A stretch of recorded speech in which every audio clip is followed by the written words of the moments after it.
We want to believe that our decisions are rational, but in reality, we are constantly influenced by cognitive biases. They distort our thinking, our perception of reality, and they impact most of our opinions and judgments. But why do these biases happen? Well, because our memory has limited capacity, so we can't evaluate every single detail when we form our opinion. Remember, we make on average 3,000 decisions per day. So your brain has to simplify information processing to make sense of the world and reach decisions quickly. Some biases are very subtle and we are not conscious about them, but they have a huge influence on our life. They compromise our decision making and judgment. They make us vulnerable to companies' marketing strategies, so we buy their products and services, and they prevent us from experiencing new things and trying something different. So it is very important to understand these biases and how they influence us. From there, we'll be able to recognize when we are engaging in a bias. This awareness will help you avoid these biases altogether,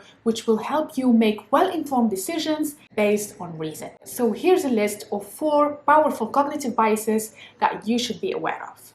In decision theory, ambiguity aversion bias is a preference for known risks over unknown risks. People would rather choose a situation where the probability distribution of the outcome is known over a situation where probabilities are unknown. We tend to avoid options that we consider to be ambiguous or lack information. We hate uncertainty and are therefore more likely to choose a situation where the probability of a given outcome is known over a situation where we don't know the probability of the outcome. A study has shown that if you give people a choice between a restaurant with average ratings and another restaurant with no ratings at all, most people tend to select the restaurant with the average rating, despite the fact that their ratings aren't great. We feel better when we know what we're getting ourselves into. However, by playing it safe, we risk missing out a great meal at a great restaurant. When making decisions like these, we often forget to give equal weight to the possibility that the result of taking a risk could be positive. So to avoid this bias when making important decisions, try to frame the situation. The less ambiguous option might seem desirable, but it's not as certain as it seems. And when considering the more ambiguous option, don't only focus on what can go wrong, but also on what can go right. There is equal likelihood that the outcome could be the worst or the best case scenario.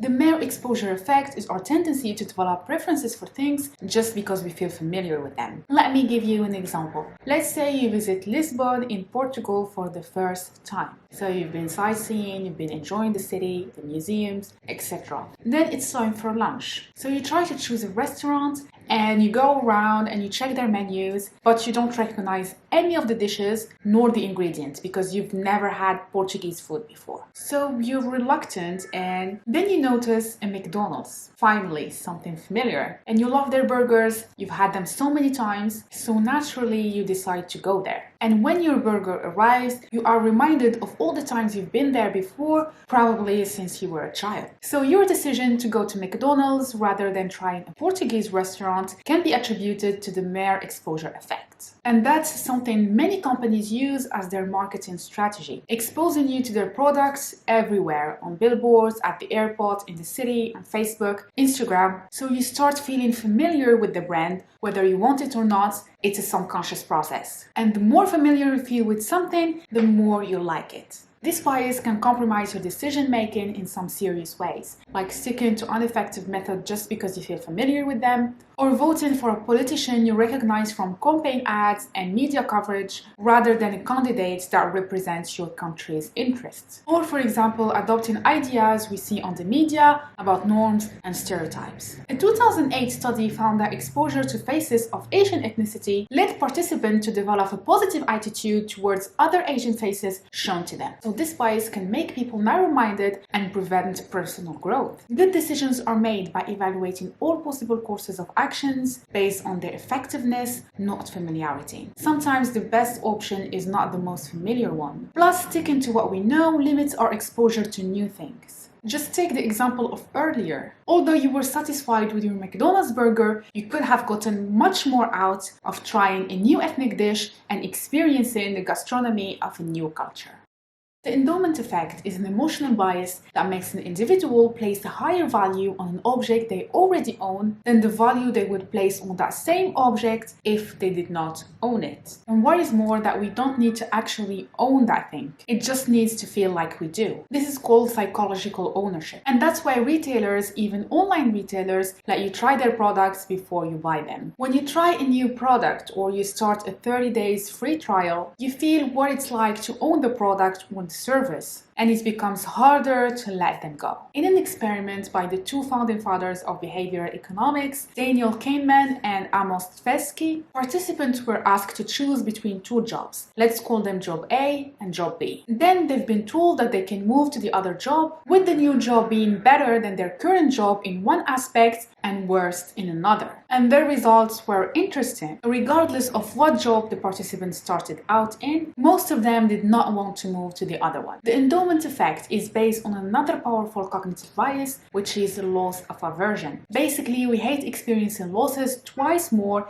than we like experiencing gains. You would be twice as sad if you lost $20 as you would be happy if you gained that same amount. We are twice more sensitive to losses as we are to gains of the same size. So a message framed as a potential loss can be more persuasive. And that's why we make biased decisions, as we focus more on what we can lose rather than what we will gain. To avoid the endowment effect, be aware of sales tactics that encourage psychological ownership, and be aware of the loss aversion effect. Shake things up once in a while and risk sustaining losses.